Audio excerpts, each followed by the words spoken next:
If you're considering heading to Soaky Mountain and want to see if it's worth the hype, then keep watching because this video will discuss the highlights and lowlights of this top-rated Smoky Mountain attraction, including why you might feel like you're too big for this park.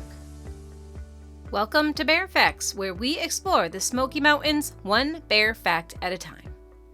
So if you're heading up to the Smoky Mountains this year, there's a good chance you're going to be there during the warmer times of the year.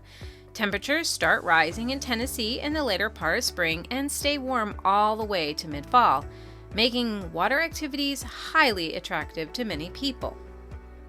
There are a surprising amount of water activities to be found in the Smokies as well. Water tubing and rafting are two of the most popular water activities that people enjoy doing. Many people like to just drive up to the mountains and park along the rivers, bringing a towel and just swim in one of the multiple shallow pools in the park.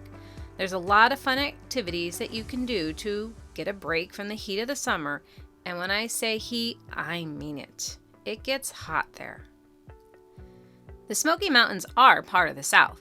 Though they do get cold in the winter, getting some snow and ice, they never really develop a deep frost line in the lower elevations. And in the summer, the temperatures can get pretty hot. Between June and September, you can see the temperatures ranging from 70 all the way up to 100 degrees.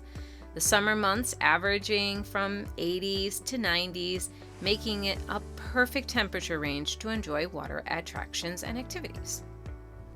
The humidity is the reason the Smoky Mountains got its name.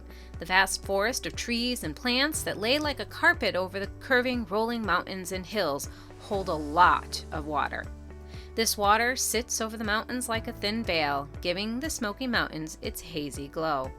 With this high humidity and hot temperatures, it makes sense that people will seek out cooler activities.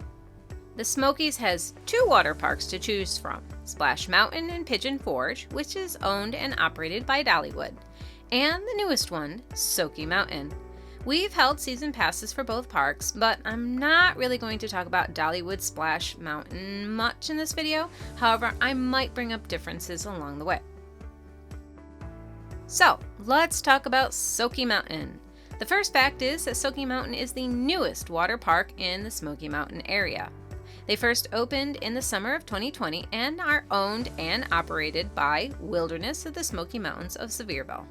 This park sits on 50 acres of land and cost over $90 million to build. Across the street, you can see Soaky Mountain's sister indoor park, which is attached to the Wilderness of the Smokies Lodge. The indoor park can be enjoyed by hotel guests, but Soaky Mountain can be enjoyed by anyone. To get to Soaky Mountain, you'll take Route 66, or as most people call it, the Winfield-Dunn Parkway.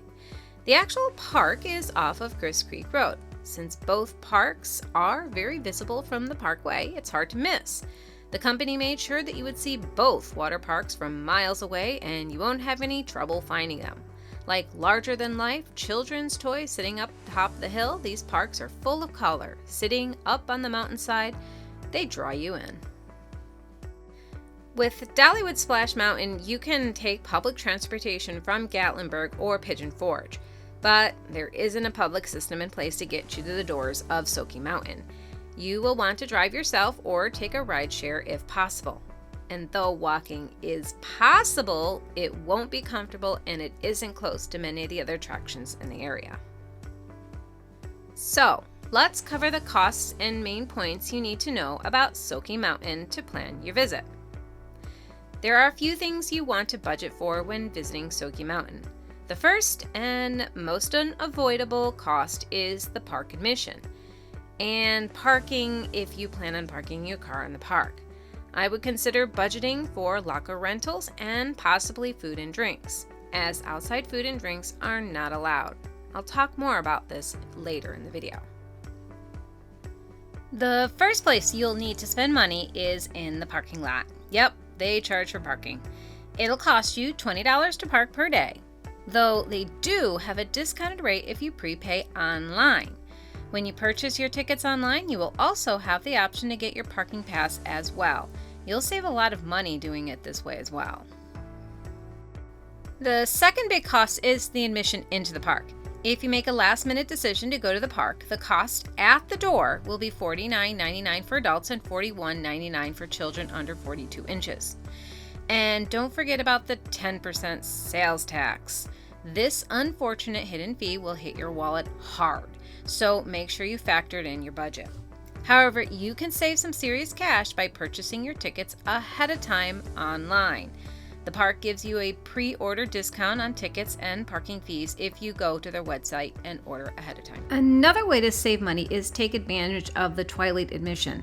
If you head to the park after 4 p.m., admission is going to be a reduced rate. Keep a lookout for other promotions as well. The park does them all year long, and you can save some big money if you get to the right one. Honestly, the best savings will come if you purchase season passes. The park does promotions throughout the year, and last winter they had a really good one. They had a season pass on sale for $99 a person, and this included free parking for the season. This deal was worth snatching up because of the parking fee alone. If we had only used the season pass 2 times, we started seeing a discount. The season pass holders also get another discount on food and products. Keep in mind that the discounts do not apply to alcohol. When entering the park, they will thoroughly check your bag. The park doesn't allow outside food or beverages.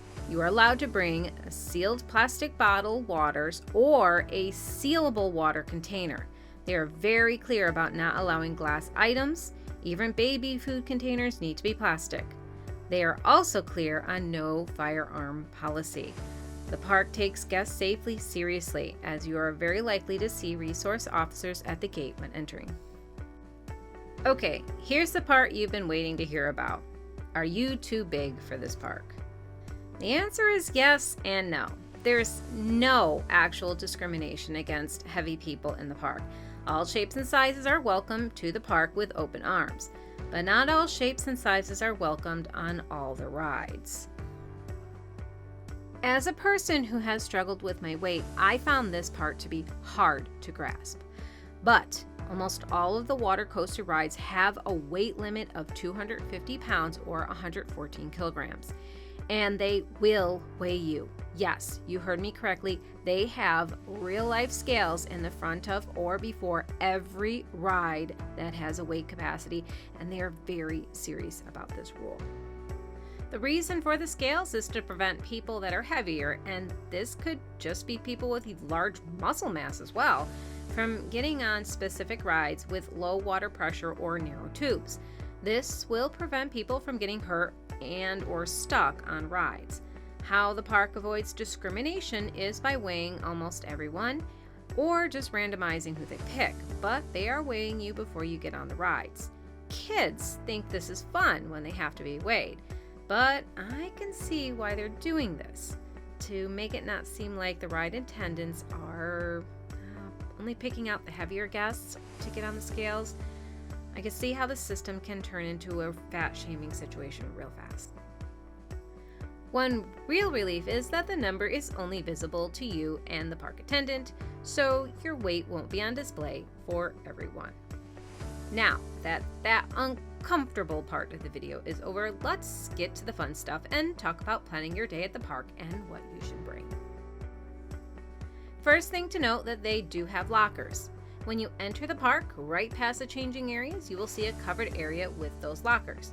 If you've never used the system, it's pretty easy to use, but not free. You can pick the size locker you need from small to extra large. The small are the least expensive, running you about $13 a day. The small are very small. Basically, if you have shoes, wallet, and other very small items you need to store, these will work good enough. We went to the large locker and it was just big enough, but it was just the 2 of us. That cost us $16 for the day. If you have a larger family, the extra large might work. These lockers will run you about $21 a day.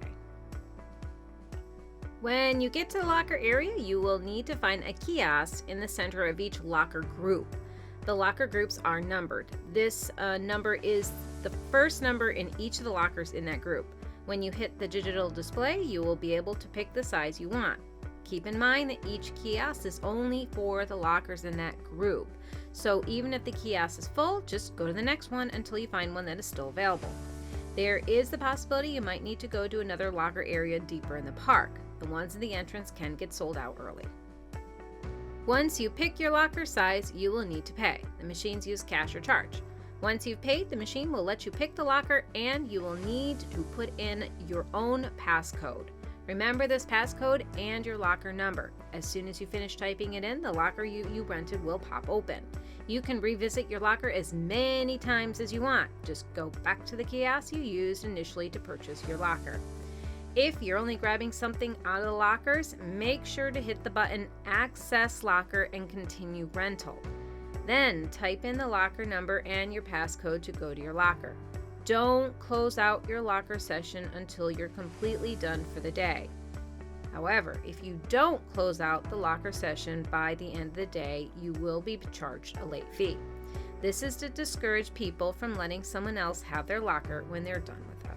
Many people bring their own towels and suntan lotion, but if you forget, you can find these items and many other things like bathing suits, trunks, and shoes at the gift shop at the entrance to the park.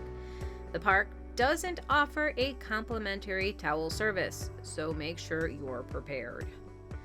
When we went, we made sure to pack towels, swimwear, suntan lotion, a large bag of course, water bottles, and water shoes. Water shoes are basically like socks and are extremely handy to have on your feet as the ground gets super hot in certain areas. But keep in mind, many of the water coasters do not allow you to wear them on the ride. You might need to take them off at the bottom of those rides. I would also suggest bringing wipes. The stalls tend to run out of toilet paper when things are getting busy and crowded. The main dressing rooms are right there as you enter the park. Inside the men's and women's bathrooms, you'll see two long, narrow rooms. One will have bathroom stalls and the other will have individual changing rooms with curtains. They do not have shower stalls like Dollywood Splash Mountain. If you need to rinse off, there are areas outside the building, but no showers inside. Once you're dressed and ready to swim, you have a variety of places and activities to choose from. One of the biggest draws to the park is Soaky Surge, the park's wave pool.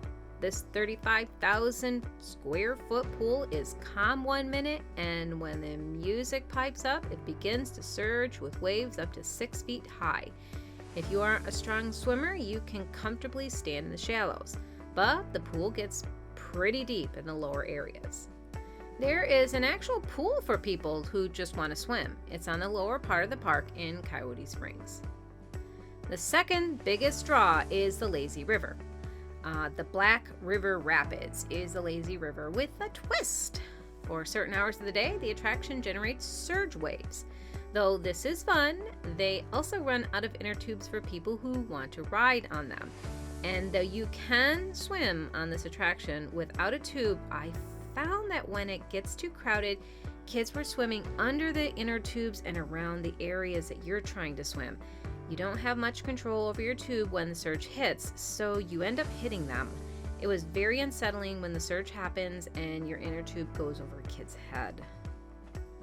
However, there are a lot of water attractions for just the little people.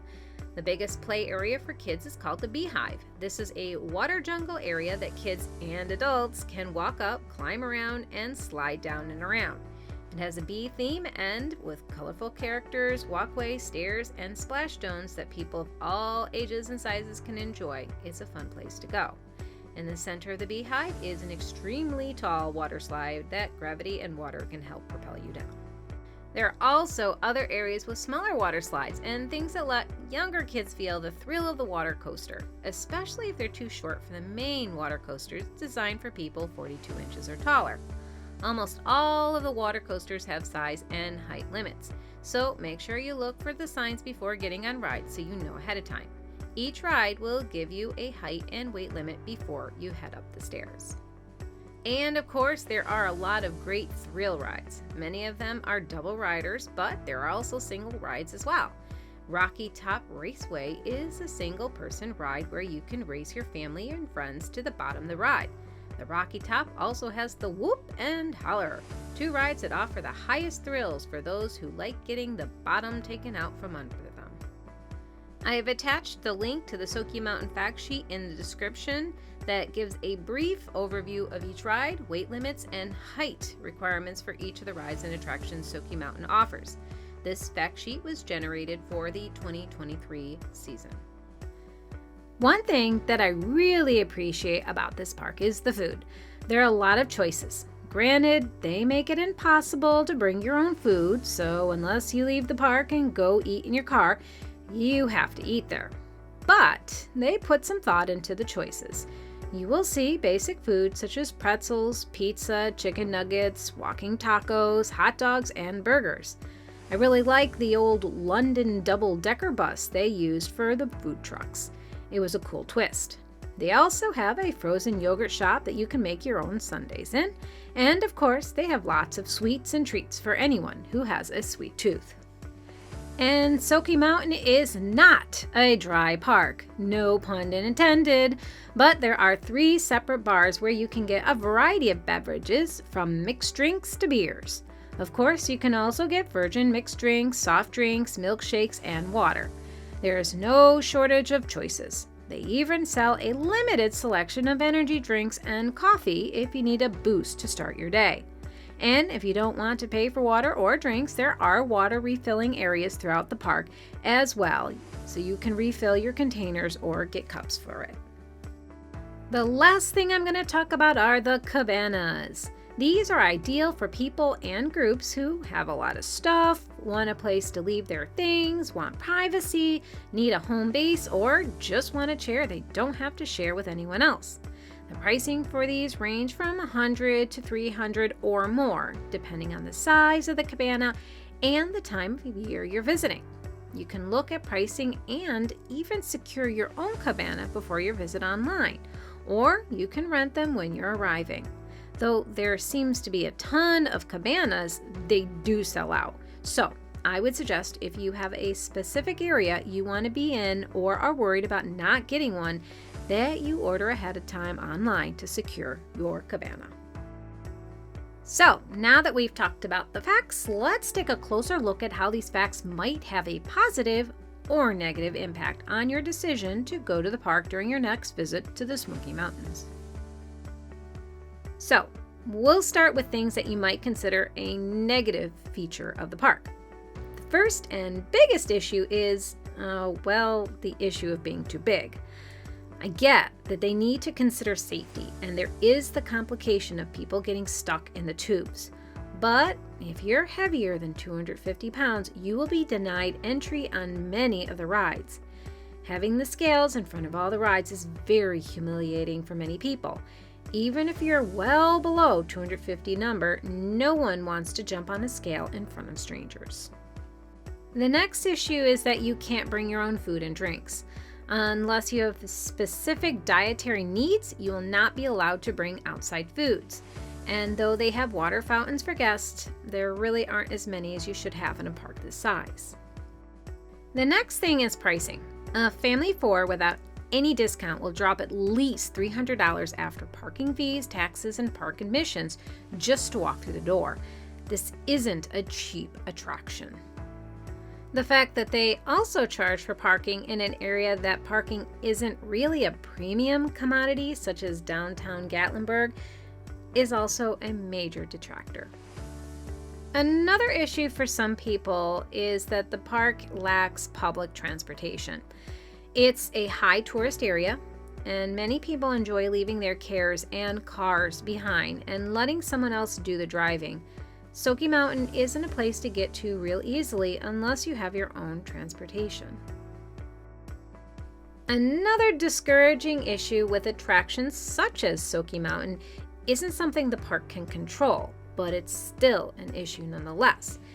And that's that weather can shut it all down. If there is a thunder and lightning storm, all the rides and waterways are completely shut down. You are asked to leave your inner tube and evacuate whatever water attraction you're on. Though, on the positive side, Soaky Mountain does have an inclement weather guarantee. Their site states that, "We make your visit risk-free by assuring you that if we suspend operations due to lightning in the area for more than 90 minutes, you will receive a complimentary ticket to come back at a later date. All you need is your proof of admission for that day, and all members of the party must be present to receive a complimentary ticket upon exiting the park.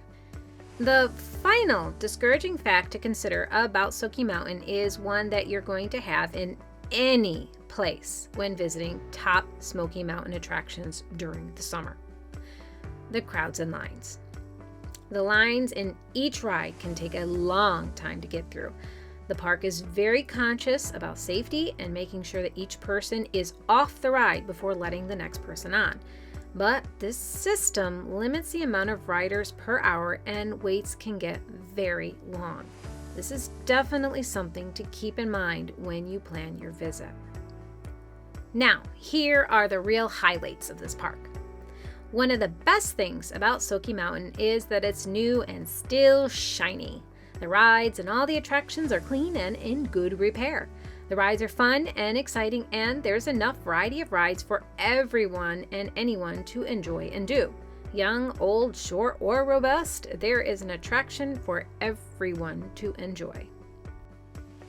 And though I'm reluctant to say that Soaky Mountain is completely handicapped accessible, since all the thrill rides have stairs, but if you want to enjoy the wave pool, lazy river, or beehive and want to access the food and facilities, the park has you covered.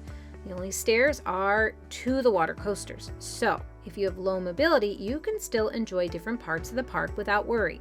They have gentle ramps and clear access for most people with disabilities or low mobility. I also like that Soaky Mountain has a good variety of foods, and that there is enough food courts, trucks, and stands that you don't have too many long lines. The best part of this attraction is that it's family and couples friendly. If you enjoy swimming, water activities, you will find something to do and enjoy for everyone.